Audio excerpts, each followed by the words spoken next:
पहिल्यांदा त्याच्यासाठी केक बनवणार आहे.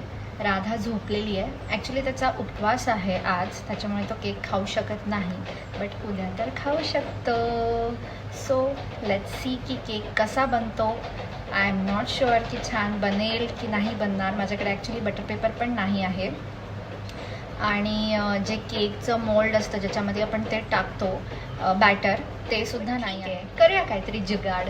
मी बनवणार आहे चॉकलेट बिस्किट्स आहेत आणि हे क्रीम मी असं साईडला करून ठेवलं आहे, म्हणजे आपण केक झाल्यावरती त्याच्यावरती थोडंसं असं चॉकलेटचं गनाशचं लेअरिंग करूया. नंतर राधा झोपली आहे तोपर्यंत मला पटपट सगळं आवरून घ्यावं लागेल, बिकॉज ती एकदा उठली तर माझा केक ती बेक होऊ देणार नाही.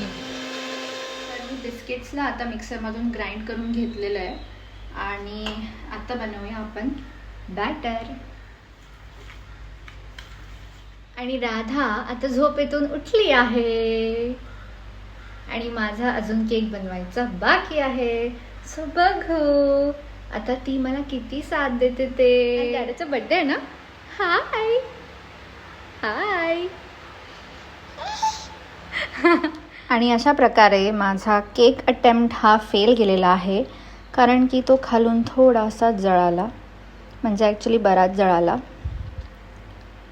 तर तुम्ही बघू शकता माझ्या केकची हालत काय झालेली आहे ते. A few moments later.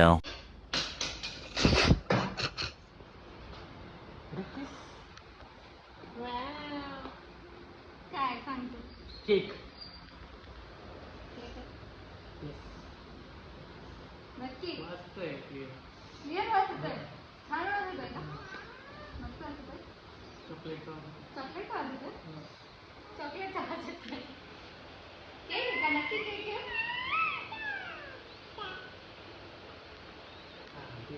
Cake आहे. केक आहे. पण तू ते खाऊ शकत नाहीस ना.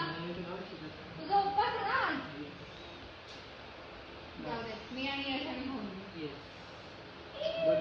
चला ओपन करा.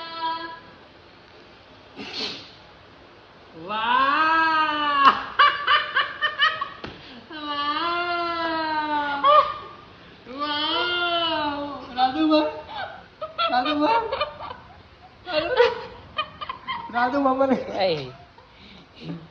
काय आहे काय मामाने खेकडा गेलाय.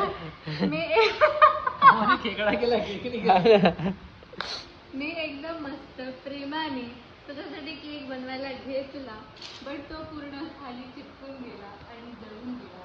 आणि अशा प्रकारे आज 1 एप्रिलला मी तुला एप्रिल फूल म्हणला.